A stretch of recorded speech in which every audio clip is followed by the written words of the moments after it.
Hello student, आज हम 8th class की इंग्लिश की हनी ड्यू जो बुक है, कल हमने इसका visit to Cambridge chapter read कर लिया था। आज हम इसके जो टेक्सचुअल क्वेश्चन आंसर है कॉम्प्रिहेंशन चेक में सिर्फ ये हैं इनके जो राइट सेंटेंस हमें सिर्फ टिक करने हैं और उसके बाद हम इसके टेक्सचुअल क्वेश्चन आंसर करेंगे।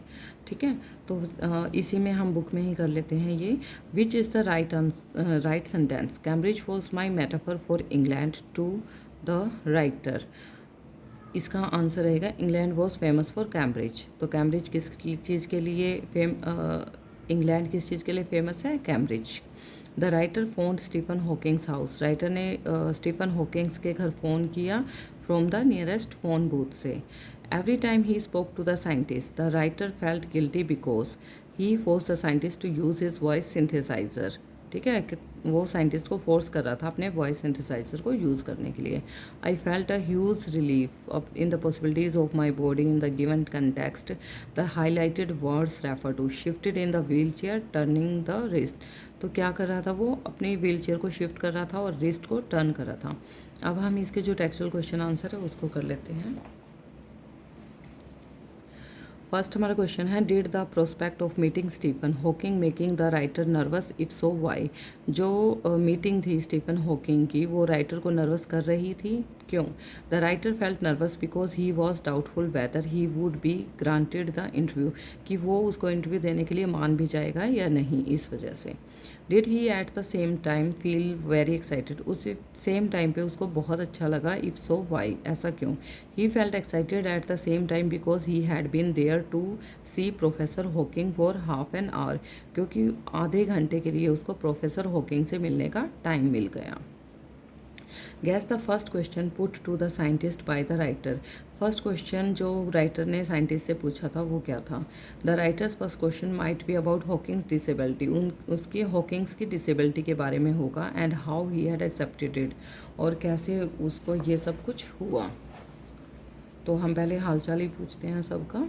तो स्टीफन हॉकिंग, थर्ड क्वेश्चन है हमारा। Stephen Hawking said I have had no choice. मेरे पास कोई चॉइस नहीं थी। Does the writer think there was a choice? What was it? तो राइटर कहता है उसके पास एक चॉइस है, और वो क्या थी? Living creatively with the reality of his weakening body was a choice.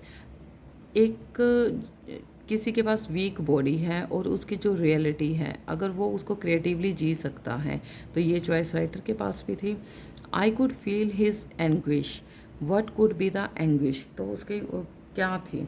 Professor Hawking's mind was full of great ideas. Great idea से भरा हुआ था प्रोफेसर हॉकिंग का mind, but he could not speak them out clearly and forcefully. लेकिन वो उसको बिल्कुल साफ तरह से, जैसा वो माइंड में सोच रहा था वैसे अपने आइडियाज़ को बाहर नहीं निकाल पा रहा था, बोल नहीं सकता था। What endeared the scientist to the writer so that he said he was looking at one of the most beautiful men in the world? जो साइंटिस्ट है वो राइटर को कहता है कि मैं पूरे वर्ल्ड में सबसे ब्यूटीफुल इंसान हूँ, मतलब वो कहता है अपने आप को। Professor Hawking's one way smile, तो वो कब कहता है? जब जो प्रोफेसर हॉकिंग है वो एक तरफ स्माइल करके कहता है ये बात, मजाक में, जैसे हम हंसी मजाक कर लेते हैं एक दूसरे के साथ, इस तरह से वो कहता है। Read aloud the description of the beautiful man which is the most beautiful sentence in the description. वो कहता है ये जो डिस्क्रिप्शन है ब्यूटीफुल मैन वाली, इसको अलाउड जोर से पढ़ो, मतलब अच्छे से। The line is before you like a lantern. जो लाइन है before you like a lantern whose walls are worn so thin you glimpse only the light inside is the incandescence of a man। ये lines जो थी उसके बारे में थी। If the lantern is the man, अगर lantern एक man है, what would its wall be? तो इसकी वॉल क्या होंगी? The walls of the lantern in Hawking's case where his skeleton like physical structure. जो वॉल्स हैं, लैंटर्न की जो वॉल्स हैं वो हॉकिंग के फिजिकल स्ट्रक्चर के बारे में है। ठीक है। What is the house with in the thin walls? और जो थिन वॉल्स हैं उसको किस चीज़ का हाउस कहा गया है? The glow of the eternal soul, जो उसकी अंदर की जो सोल है वो ग्लो कर रही है जैसे लैंटर्न ग्लो करता है। Was housed with in the thin walls of his body, जो कि उसकी बॉडी के वॉल्स में है। और उन वॉल्स को हाउस कहा गया है। What general conclusion does the writer draw from this comparison? The writer draws conclusion, क्या conclusion निकालता है writer? That the eternal soul is more important than the body. जो eternal soul है वो हमारी बॉडी से कहीं ज़्यादा important है। What is the scientist message for the disabled? Disabled के लिए साइंटिस्ट का क्या मैसेज था?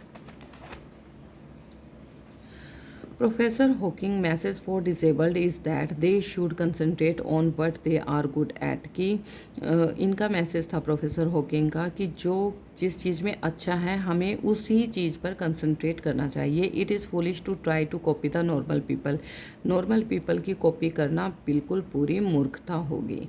Y does the writer refer to the guitar incident? Writer जो है वो रेफ़र क्यों करता है गिटार वाले इंसिडेंट को? Which idea does it support? इससे क्या आइडिया पता चलता है?